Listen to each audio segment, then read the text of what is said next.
안녕하세요. 저는 40대 돌싱녀입니다. 지금까지 저는 제가 자라온 환경 탓인지 제 인생에 이혼이라는 건 결단코 없을 줄 알았고, 설령 하더라도 하늘이 무너지고 땅이 갈라지는 일이라고 생각했었어요. 지금쯤이면 식음을 전폐하고 떠난 남편을 그리워해야 마땅했죠. 하지만 막상 이혼이라는 게 해보니 별게 없더군요. 제가 걱정하는 건 아빠의 부재로 딸이 행여 상처를 받을까 하는 생각뿐입니다. 이혼하신 분들은 비슷하겠지만 저 역시 주변에서 다들 제 이혼 사유에 대해서 궁금해하곤 했습니다. 그래서 오늘 시원하게 겸사겸사 이야기를 해보려고 글을 쓰게 되었네요. 이혼하기 전에 저는 좋은 며느리, 좋은 아내였습니다. 제 입으로 이런 말을 하긴 그래도 아무리 생각해도 그렇게 표현을 할 정도로 잘한 것은 부정할 수가 없는 사실이죠. 저는 어린 시절 부모님이 이혼을 하셨어요. 그런데 그 경우가 각자 결혼할 사람이 있었던 어이없는 경우였습니다. 대충 조건 맞고 양가에서 허락한 그런 사람과 결혼을 했지만 막상 아이 낳고 살다 보니 행복을 찾아 사랑을 찾아가려고 이혼을 선택한 거였죠. 그리고 둘은 원활하게 이혼에 관한 합의를 했지만 문제는 바로 저였습니다. 아직 7살이었던 바로 저 말이에요. 엄마 아빠는 매일 저를 두고 신랑 일을 하셨네요. 애는 엄마랑 크는 게 당연한 거 아니냐. 그게 무슨 구시대적 발상이냐. 애가 나보다 당신을 더 따르지 않느냐. 문제는 두 분 다 저를 떠넘기기 바쁘셨다는 겁니다. 야, 시대가 바뀌어도 애는 엄마가 키우는 거야. 그게 무슨 말도 안 되는 소리야? 형편이 좀 더 나은 사람이 키우는 거지. 난 애도 낳고 회사도 그만둬서 수입도 없는데 나도 일을 시작해야 될 거 아니야. 난 몰라. 난 재혼이 코앞인 거 몰라서 그래? 나도 마찬가지거든. 진짜 어이가 없어서. 엄연히 당신 집안 핏줄이야. 아들도 아니고 핏줄은 개뿔. 너랑 똑같이 생겼는데. 애초에 이혼 얘기 꺼낸 건 너잖아. 이 정도 책임은 가고 있어야지. 기다렸다는데 놓기 할 땐 언제고 갑자기 책임? 와, 누가 보면 너는 책임감이 아주 막중해서 이혼하기도 전에 애부터 덜컥 만들었다고 생각하겠네. 어?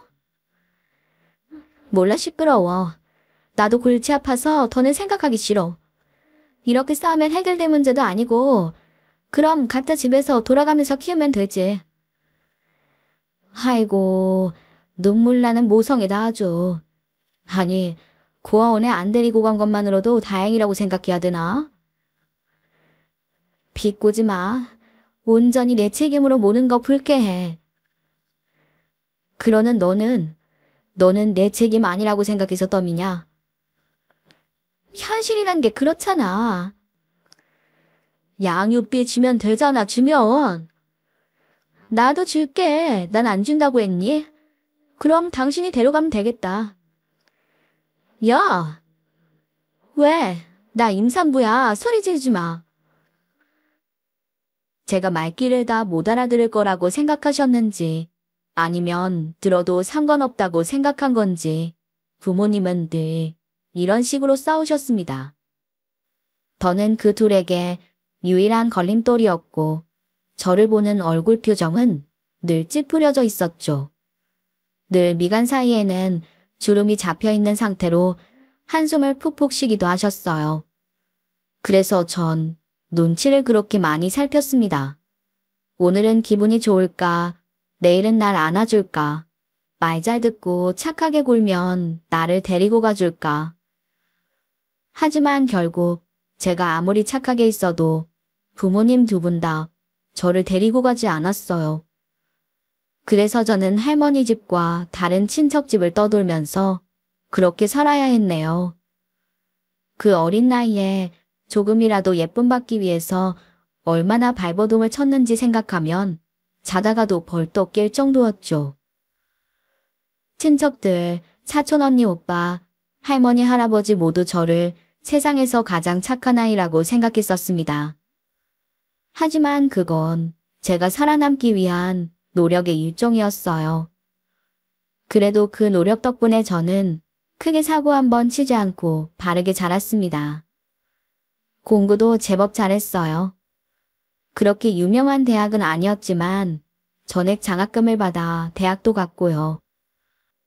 하지만 그렇게 자라면서도 저는 늘 의문스러웠습니다. 과연 내가 정말 착하긴 한 걸까? 너무 오랫동안 가면 뒤에 있던 저였기에 어느 순간부터는 제 진짜 모습이 뭔지 모르겠더라고요. 그리고 무엇보다 제 주변에는 그런 저를 이용하려는 사람들이 넘쳤습니다. 그때 만나게 된 게 남편이었어요. 야, 너 또 지승 선배 무임승차 시켜줬냐? 조별과제는 다 빠지고 매번 술 먹고 노는 인간 분량을 왜 네가 다 떠맡아? 너 바보야? 이야기 들어보니까 속상한 일이 있었다고 하기도 하고, 그리고 난 시간이 남아서 그래서 그런 거야. 시간이 남긴 무슨 시간이 남아. 애들이 해달라는 거 다 해주고 동아리 회장까지 맡고 과에서는 총무, 거기에 아르바이트도 두 곳이나 하는 거 다 알거든. 또 그러다 죽어. 진짜 할만해. 딱히 술 먹는 거 좋아하지도 않고. 내가 답답해서 그래. 남의 인생에 관여하고 싶지도 않고 널 비난할 마음도 없는데 그렇게 해줘도 감사한 거 하나 모르는 인간들이야. 뒤에서 너한테 호구라고 하면서 앞에서 부탁하는 거 보니까 내가 역겨워서 말하는 거야. 그니까 너도 착한 척 그만하라고. 그게 아닌데. 그렇게 보였다면 미안하다고 하려고? 그니까 호구 소리를 듣지. 안 돼요. 쉬워요. 못해요. 꺼져. 이 정도는 나와야 되는 거 아니야? 넌 착한 게 아니라 성격 자체가 없는 거야. 그런가? 네가 보기에도 내가 이상해? 뭐? 갑자기 훅 들어오네. 나도 고민이 되긴 하거든. 거절을 하고 싶지가 않아서 들어주는 거고 사정을 이해해서 이해해주는 건데 그게 이상한가? 왜 들어주고 싶고 왜 이해해주고 싶은데 그 이유를 알면 답이 나오겠지. 그래. 날 필요로 해주는 게 좋은 것 같아. 그게 다야. 너 진짜 이상한 애구나. 근데 내가 그게 이해가 되는 것 같으니 나도 이상한 애인가? 그럼 너랑 나랑 둘 다 이상한 애가 되면 되겠네. 그날 이후로 남편과 저는 급속도로 가까워졌습니다. 나중에 알게 된 사실은 학교에서 호구 취급당하는 제가 자기 자신을 보는 것 같아서 짜증이 났다는 이유였죠.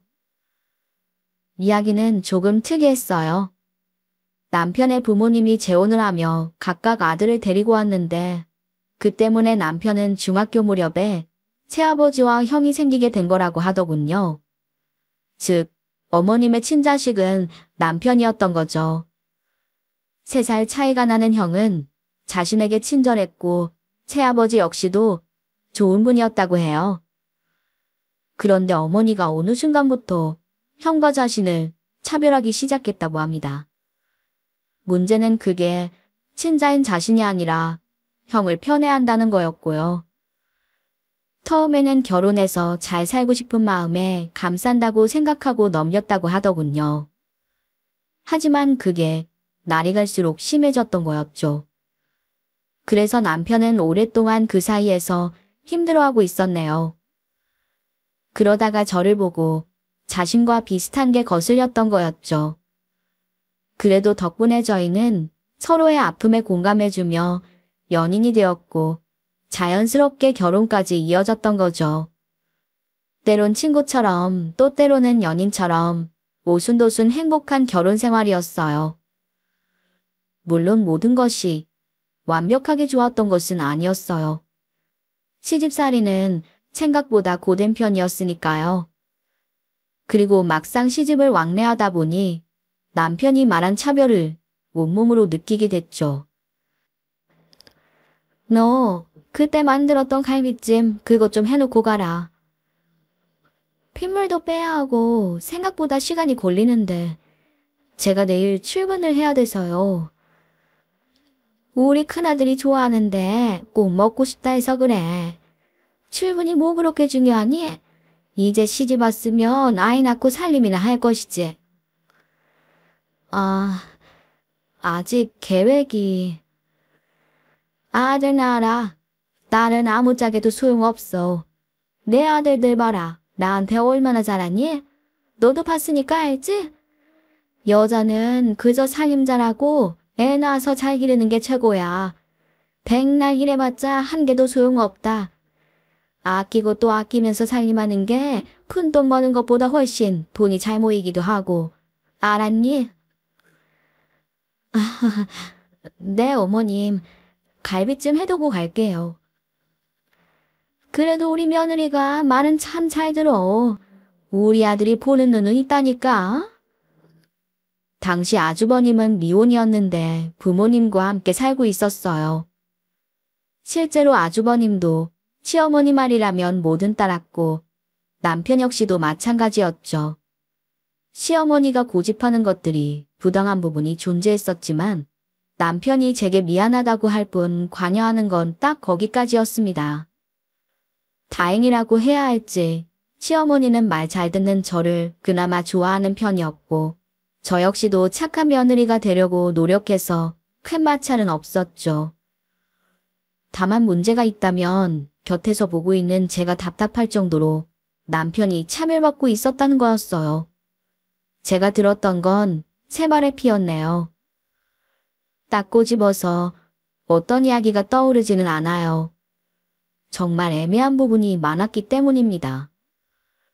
이야기를 할 때 아주버님과 남편을 매번 비교하고 그것도 안 되면 남편을 깎아내렸어요.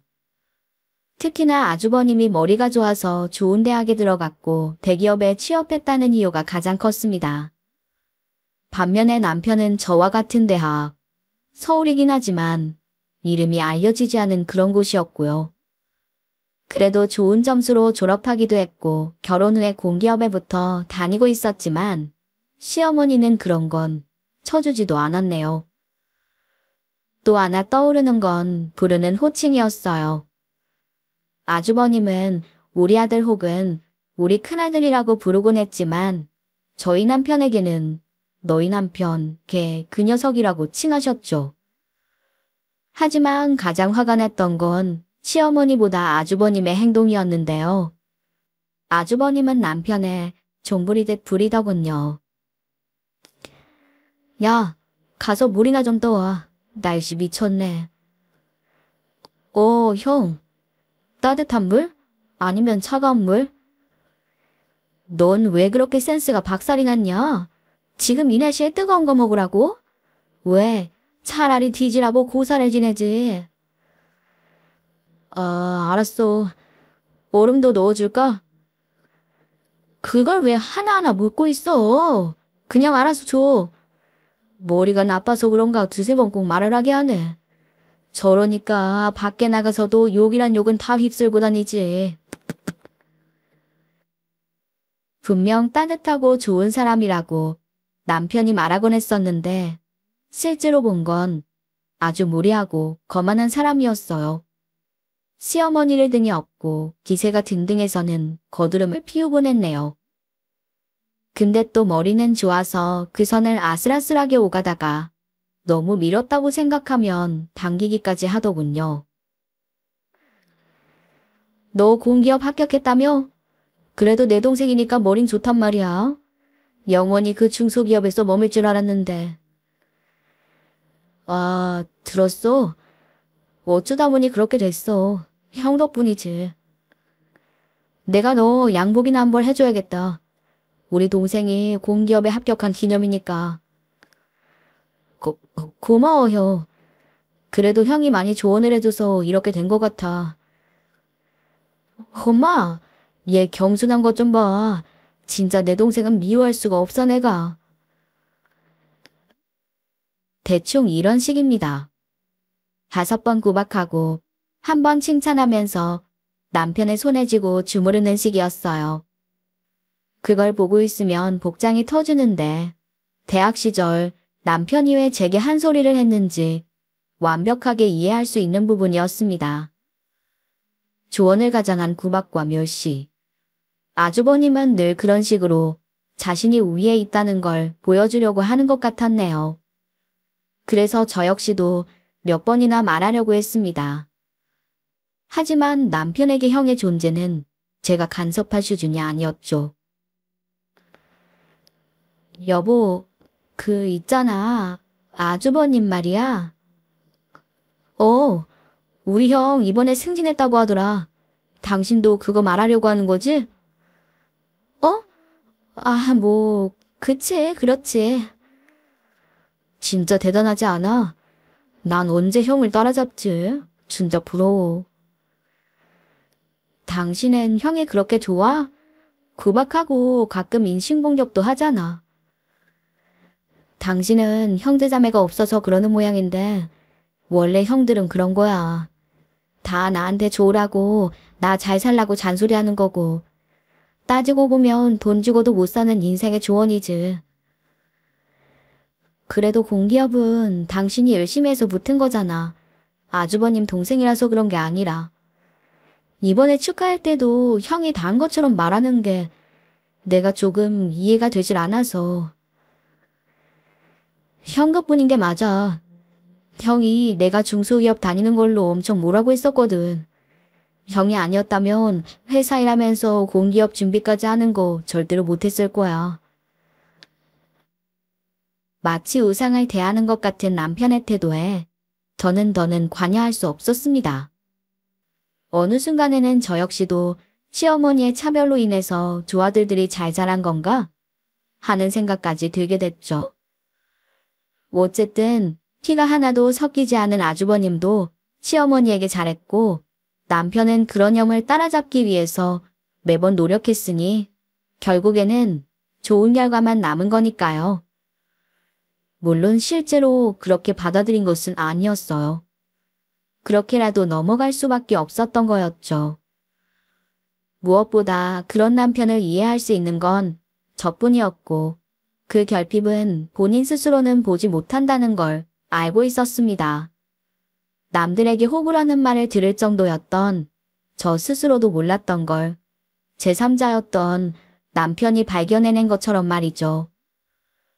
그래서 저는 제자리에서 할 수 있는 걸 찾았던 겁니다. 좋은 며느리가 되어서 결혼으로는 트집을 잡히지 말자. 남편에게 부족한 사랑을 내가 채워주자. 이런 생각이었어요. 그래서 저는 시어머니 말에는 복종하고 남편에게는 완벽한 아내가 되려고 노력했네요. 일을 하면서도 집안 행사인 김장, 8번의 제사, 명절, 시부모님 생신, 아주버님 생신 등 모든 걸 알뜰하게 챙겼죠.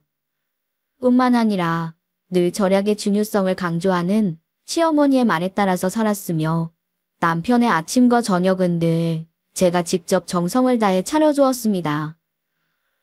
그렇게 3년을 살았더니 시댁 식구들은 모두 저를 예뻐했고 덕분에 남편의 자존감도 올라갔죠. 그러다 드디어 아주버님이 결혼을 하게 되었어요.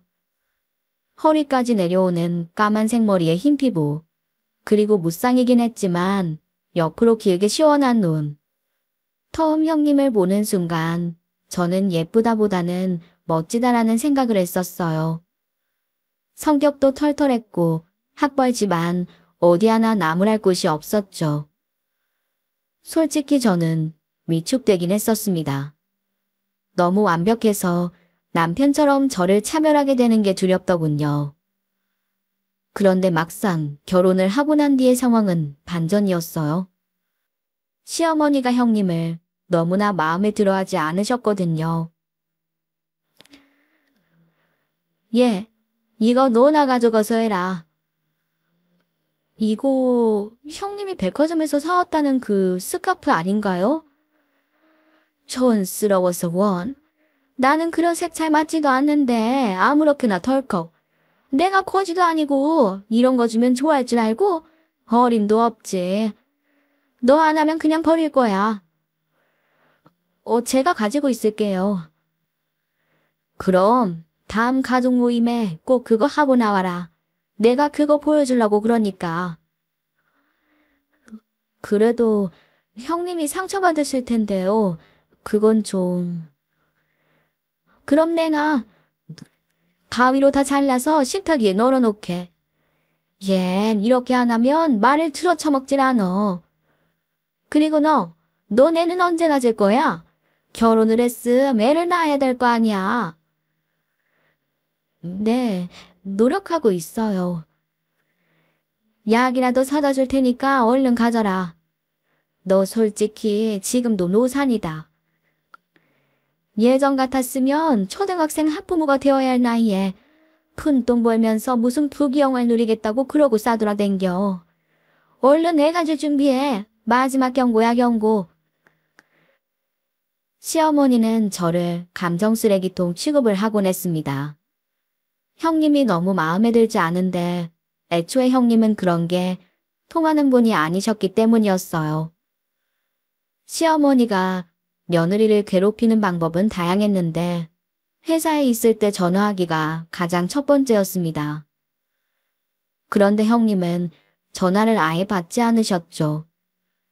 그래서 저는 그 부분을 조심스럽게 물어봤습니다. 형님도 처음에는 몇 번 전화를 받으셨대요.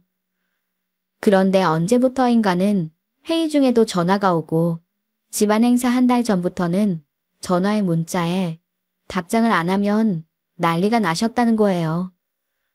그래서 결국 휴대폰을 하나 더 개통하시기까지 하셨다는 겁니다. 업무 중에는 개인폰을 꺼놓고 업무용 휴대폰만 사용하신다는 거죠. 그렇게 되니 효율이 더 좋다고 저한테까지 권하시더군요.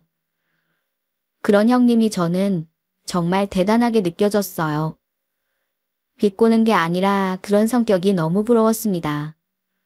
저는 절대로 그렇게까지는 못할 것 같거든요. 그러면서 형님은 제 걱정을 하셨어요. 결국 형님의 그런 선택 때문에 중간에서 제가 더 힘들어진 건 사실이니까요. 원래 형제들 많은 집에서 둘째가 가장 힘든 것처럼 어디 중간에 끼어 있으면서 좋은 소리를 듣지 못한 건 사실이었습니다. 그래도 저는 형님이 좋았어요. 특히나 저와는 정반대 그 성격이 너무 끌렸죠. 한편으로는 좀 속이 시원하다고 해야 할까요?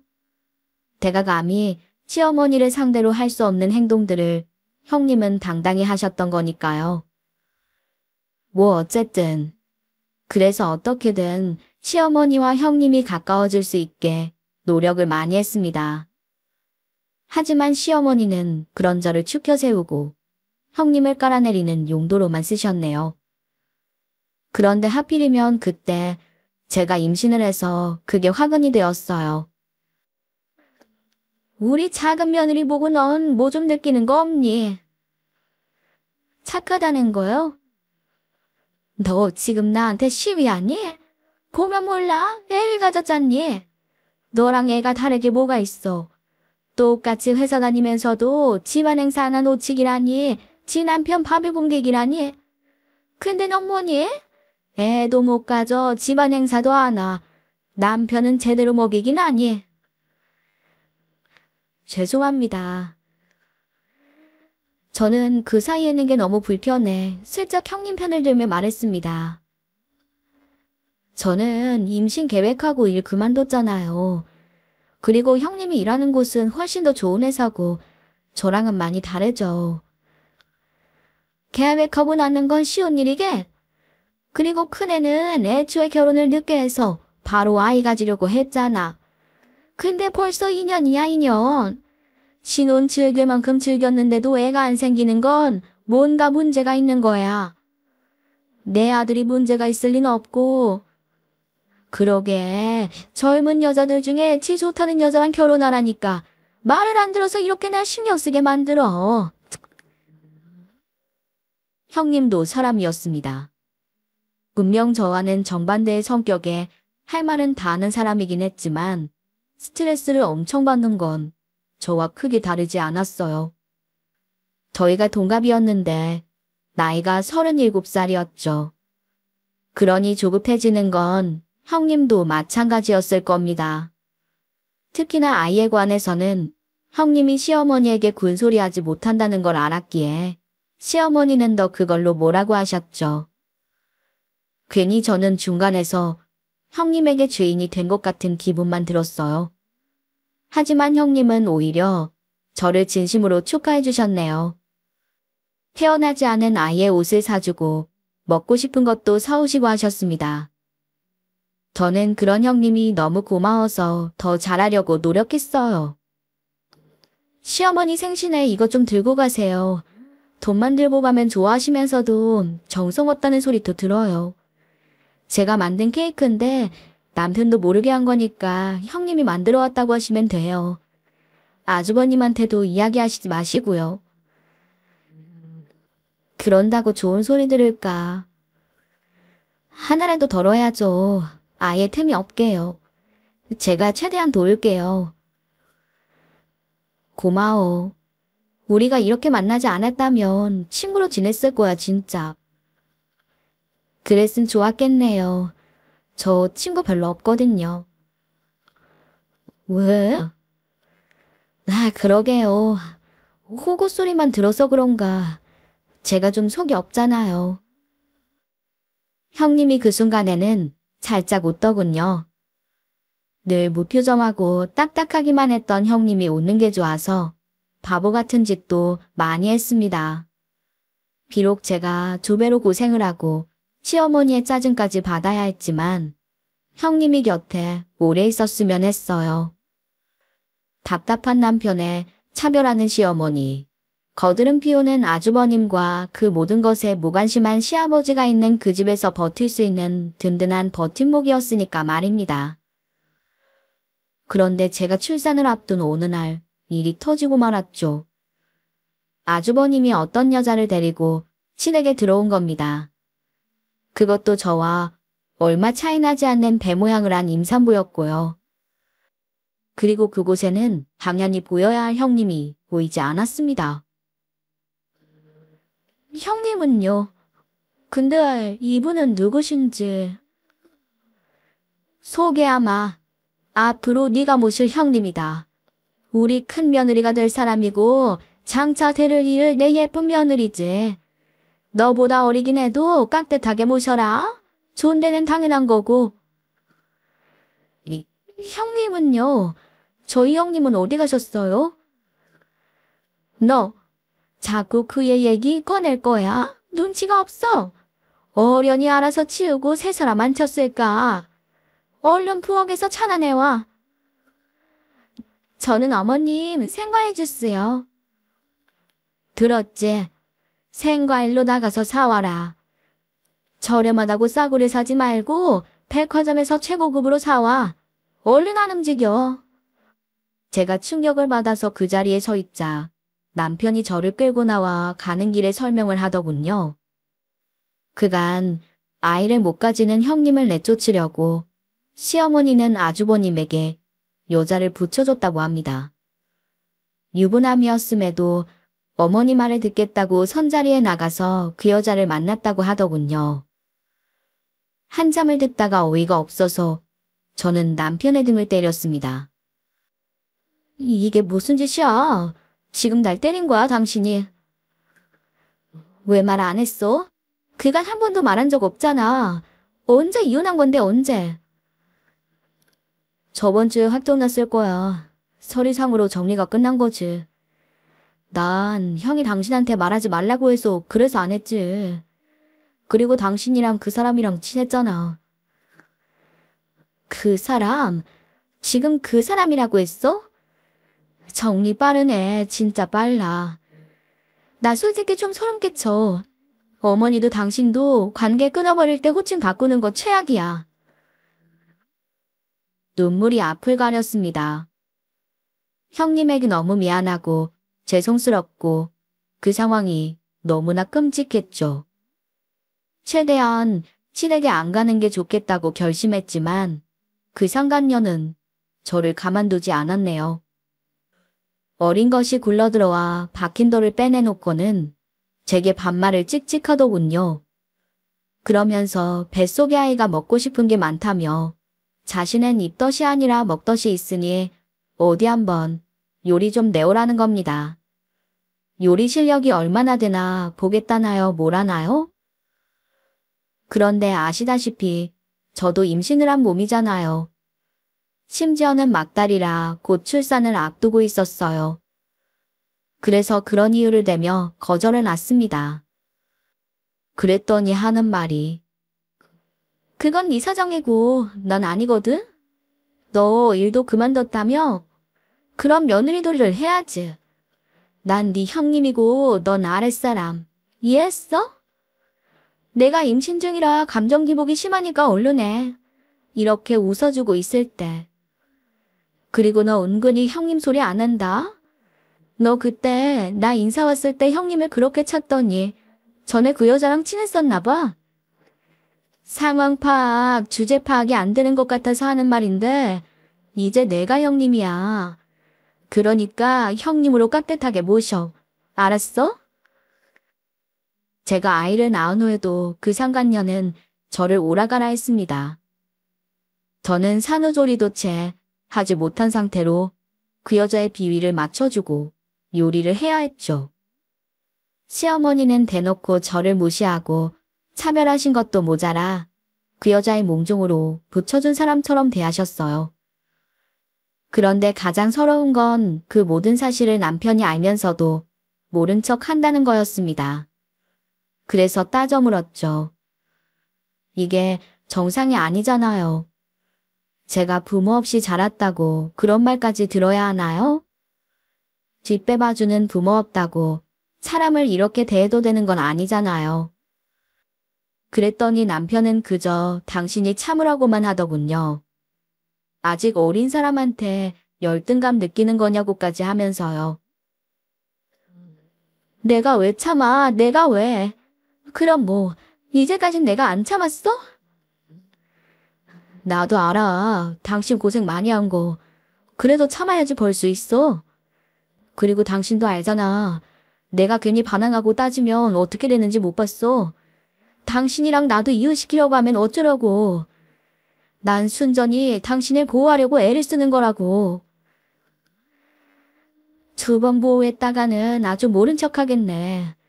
아예 그냥 모르는 사람이라고 하지 왜. 아니, 모르는 사람이라고 해도 그 정도로 구박받고 있으면 끼어들겠다. 이혼, 생각하지 않은 건 아니었습니다. 누구라도 그 상황에는 당연히 이혼을 떠올렸을 테니까요. 임신하고 들어와서 형님으로 받들라고 하는 그 상간녀나 형님을 쫓아내버린 시어머니나 숨죽이고 사는 게 저를 지키는 거라는 남편이나 제겐 똑같았어요. 하지만 현실적으로 제게 이혼은 쉬운 결정이 아니었어요. 태어난 지 얼마 되지 않은 갓난아이, 그리고 직장도 없는 가정주부인 제가 아무리 머리를 굴려도 답이 나오지 않았죠. 그래서 조금만 참자라는 생각으로 버텼던 겁니다. 하지만 그게 정말 쉽지 않았어요. 무려 1년이라는 시간 동안 저는 상간녀의 아이까지 돌봐야 했을 정도였으니까 말입니다.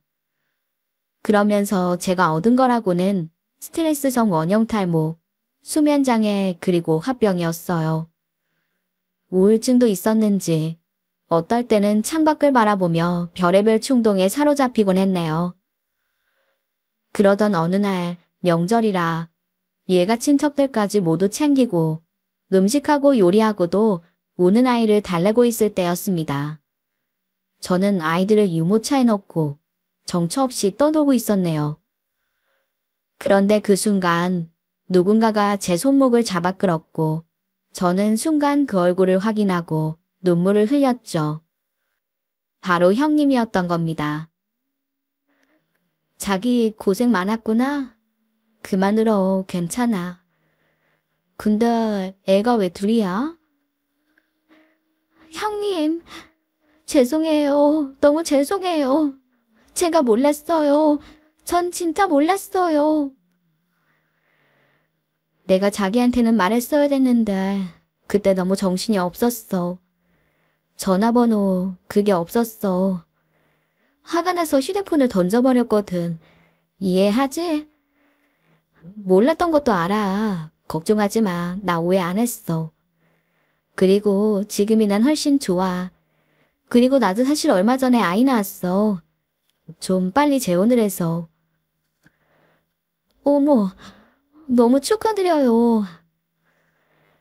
그 인간이 문제였다니까. 어쨌든 무슨 일인데 그래. 왜 울고 꼴은 왜 그러냐고. 오랜만에 만난 형님에게 그간의 이야기를 다 털어놓았어요. 형님은 진지하게 제 이야기를 모두 들어주셨죠. 그리고는 제게 단단한 목소리로 말했습니다. 이혼을 못하는 게 아니라 안 하는 거지, 아이 핑계로. 내가 솔직하게 말해줄까? 자기는 좋은 사람이야. 하지만 자기를 보면 그런 생각이 들었거든. 그냥 모두에게 좋은 사람이 되고 싶은 게 아닐까 하는. 그래서 자기가 좋은 사람이지만 주변에 사람이 없는 게 아닐까. 개인적으로는 그렇다는 거야. 난 주변에 좀 나쁜 놈 미친돌이 들어도 내 사람한테만 잘하거든. 저도 그러려고 하는데. 근데 남들 말고 자기 스스로는 봤어? 남들한테 잘하려고 하면서 본인한테 너무 인색한 거 아니야? 자기 그러다가 고장난다. 금방 망가질 거라고. 자기 스스로한테 좀 더 관대해져 봐. 그럼 길이 보이겠지. 그걸 결정하는 건 누구도 아니고 자기 자신이야. 예전처럼 저를 위로해주고 멋지게 툴툴 털라고 이야기해줄 줄 알았지만 형님은 저를 따끔하게 혼내셨습니다. 그리고 그건 뼈를 때리는 말이었어요. 상당히 아팠습니다. 그건 아마도 다 맞는 말이었기 때문일 거예요. 특히 머릿속에 유난히 그 말이 많이 맴돌았습니다. 모두에게 좋은 사람이 되기 위해서 저 스스로를 학대한다는 말입니다. 전 그 길로 시댁으로 들어가 상간녀의 아이를 그 여자 품으로 돌려주고는 짐을 그대로 쌌습니다. 남편은 놀라서 왜 그러냐고 했고 저는 손길을 뿌리쳤네요. 그러자 어머니가 이 광경을 보시고는 저를 깔보며 말씀하시더군요. 너희 싸웠니? 근데 작은애 너는 갈 곳도 없으면서 뭐하러 그래? 어머님, 저 지금 부모 없다고 무시하시는 건가요? 넌 왜 또 그렇게 받아들여? 다시 한번 말씀드리지만 두 분이 이혼하신 거지. 제가 부모가 없는 건 아니에요. 부모가 없는 건 제가 아니라 시어머니죠. 얘가 미쳤어. 너 지금 어른들 다 있는 자리에서. 그러니까요. 왜 친척들만 모이면 누굴 까내리지 못해서 안달이신데요. 어른이면 어른답게 그렇게 처신도 못하세요? 그리고 형님 모성애는 어디 두고 오셨어요? 애를 왜 매번 저한테 맡겨요? 매번 어딜 그렇게 놀러 다니시는지 묻고 싶네요. 여보, 왜 그래? 기분 좋은 명절에. 그건 당신이나 좋지, 이 호구새끼야. 지금 뭐라고 했어? 호구새끼다고 했어, 왜? 제대로 전곡을 찔러서 아파? 친아들 아니면서도 피 하나 안 섞인 형만 편애를 하는 너희 엄마. 10번 구박하고 한 번 잘해주는 너네 형. 그것도 좋다고 하는 당신이 호구지. 그럼 내가 호구야. 그때 시어머니가 제 머리채를 잡고는 흔들었습니다. 하지만 저도 똑같이 해줬어요. 남편이 저를 잡고 아주버님이 시어머니를 잡고 떼어낼 때에도 머리카락을 쥐어 뜯어버렸습니다. 애 못 낳는다고 상간녀를 아들한테 소개하는 엄마가 세상에 어딨어요? 여기 친척들은 아예 모르죠? 그냥 이혼한 줄 알지. 시대가 어느 시대인데. 그리고 어머님, 형님 지금 결혼해서 아이 낳았어요. 애초에 문제가 있는 건 아주버님, 그 잘난 당신 큰아들이라고요. 그리고 저는 놀란 얼굴에 상간녀를 노려보며 이렇게 말했습니다. 쟤는 어떻게 애를 가졌을까? 얘가 진짜 아주버님 핏줄은 맞나? 인연이 뭐라는 거야? 쟤, 형님한테도 지금 쟤라 그랬니? 매번 밖에 나돌아다니고 술 냄새 풍기니까 그냥 한 말. 아주버님도 알긴 알아야지. 그때 남편이 제 뺨을 후려쳤습니다. 저도 지지 않고 똑같이 남편의 뺨을 올려붙였네요. 그런데도 분이 풀리지 않아서 정강이를 걷어차버렸어요. 아, 당신 정말 미쳤어? 진짜 이혼당하고 싶어서 그래. 당신, 나야 어머님이야. 뭐, 세상에 그런 말이 어딨어. 그래, 결정은 어머님이구나. 그럼 이혼이야 우리. 넌 평생 그렇게 살아. 난 호구 소리 더는 안 듣고 살 거니까. 아이를 데리고 밖으로 나온 저는 숨을 크게 들이마시고 뱉어냈습니다. 돌아서서 나오는 제 뒤로 형님 자리를 차지한 상간녀가 개거품까지 물어가며 고래고래 소리를 질렀지만 아랑곳하지 않았어요. 하고 싶은 말을 다 한 건 아니었지만 속은 후련했네요. 마치 오랜 시간 잠수를 하고 있다가 물 위로 올라온 그런 기분이었습니다. 드디어 숨을 쉬는 것 같고 이전에는 보이지 않던 하늘도 공기도 보이고 느껴지더군요. 근데 그 뒤가 딱히 좋진 않았어요. 남편과 다투고 양육권으로 싸우고 시어머니의 욕설 섞인 전화를 받아야 했으니까요. 하지만 전 이혼을 밀어붙였어요. 아이에게 미안한 일이었지만 형님 말처럼 그 순간은 저만 생각했네요. 진짜 이렇게까지 해야 돼? 그냥 지금이라도 빌어. 어머니 단단히 화나셨어. 형이랑 형수한테 그런 이상한 말이나 하고 집안 분위기 개판이라고. 잘 됐네. 그게 내가 원한 거야. 난 이제 그 집 포부 안 해. 당신도 정신 차려. 야, 그 갓난아기까지 데리고 어떻게 살려고 그러는데? 적어도 지금보다는 잘? 큰 소리는 치긴 했지만 사실 막막하긴 했습니다. 아이를 데리고 할 수 있는 일은 없었으니까요. 대산분할을 받긴 했지만 애초에 넉넉한 형편이 아니었고 한동안 남편 혼자 외벌이를 했었기에 모아둔 저축도 야금야금 써버린 상태였죠. 그래도 몇 달은 어느 정도 돈도 있었고 남편이 보내준 양육비로 어느 정도는 버티긴 했지만 점점 버거워지기 시작했습니다. 그런데 그때 형님이 거짓말처럼 제 앞에 나타났어요. 거짓골로 돌아다니던 아주버님을 만나게 됐다고 하면서요. 그래서 물어물어 저희 남편에게까지 연락을 해서 저희 집을 알아냈다고 했죠. 자기가 그렇게 판을 뒤엎고 나올 줄은 몰랐네. 듣고 얼마나 속이 시원하던지. 큰 소리는 치긴 했는데. 근데 아주버님이 왜 거짓골로 다녀요? 자기가 쏘아올린 작은 공이 터진 거지. 그 여자가 낳은 애 진짜로 자기 애가 아니었다고 하더라. 유전자 검사를 하려고 했는데 여자는 찔리는 게 있어서인지 동의는 안 해주지. 답답해서 병원에 갔는데 지가 무정자증이었대. 그래서 시댁 식구들 지금 초상집 분위기라고 하더라고. 그 와중에 그 여자가 둘째까지 임신을 한 상태였다나 봐. 저는 너무 놀라 입을 틀어막았습니다. 잘했어. 더럽고 치사해서 그냥 나온 나 대신 복수까지 해줘서 고마울 지경이야. 늘 자기 보면서 답답했는데 나보다 더 화끈한 성격이었네. 그리고 있지, 그때 모질게 말했던 건 내가 자기를 돕고 싶어서 그런 거였어. 이혼을 안 하면 도울 수가 없었거든. 그 집이랑 연결되기 싫으니까. 저를요? 저를 돕다니 그게 무슨... 형님네 집이 원래 잘 사는 편이라는 걸 모르지 않았습니다.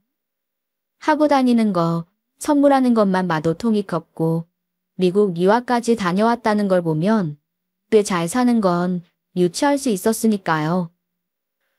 그런데 형님은 아주버님에게도 알리지 않았던 비밀이 있었다고 해요.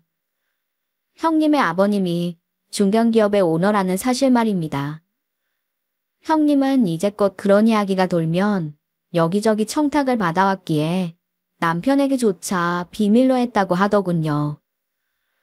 그런데 형님이 하시는 말씀이 그 회사에서 저를 채용하겠다고 하시는 겁니다. 하지만 제게는 아직 어린아이가 있잖아요.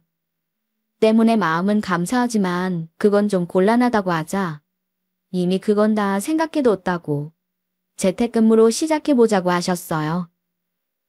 형님의 더할 나위 없는 배려에 저는 눈물이 앞을 가려오기 시작했습니다. 형님, 고마워요. 이 은혜를 어떻게 갚아야. 일단 우는 거 금지. 그리고 형님 소리 안 하면 조금은 갚지 않을까? 그 집안은 이제 싫다 정말. 우리 친구로 지내. 나이도 동갑이잖아. 이제 아이 키우는 같은 엄마이기도 하고 엄마로는 자기가 선배야. 앞으로 잘해보자 우리. 시간이 흘러 저는 지금 40대 중반이 되었습니다. 지금은 형님과 진짜 친구가 되어 잘 지내고 있어요. 유치원에 아이를 보낼 수 있게 된 이후부터는 회사에 출근도 하고 있습니다. 때론 휴가의 시간을 맞춰 아이들과 함께 놀러 가기도 하고요. 서로 돌아가면서 아이도 맡아주고 스스로에게는 휴식이라는 보상도 충분히 하고 있죠. 그동안 저는 많이 변했어요. 더 이상 모든 사람들에게 사랑받으려고 애쓰지 않았습니다. 덕분에 이전보다는 부딪히는 일이 많아지긴 했지만 괜찮습니다. 제가 사랑하는 사람들에게 제 사랑을 주는 것만으로도 이미 벅차니까요. 사실 이 글을 쓰게 된 것도 저와 비슷한 분들이 계시다면 형님이 제게 해주었던 말을 들려드리고 싶었습니다. 너무 애쓰지 말고 그 힘으로 내 자신을 더 챙기라고요. 그리고 사랑받는 것보다 사랑을 주는 사람이 되라고요. 세상에 꽤 많은 저를 닮은 사람들에게 힘내라고 말하고 싶습니다.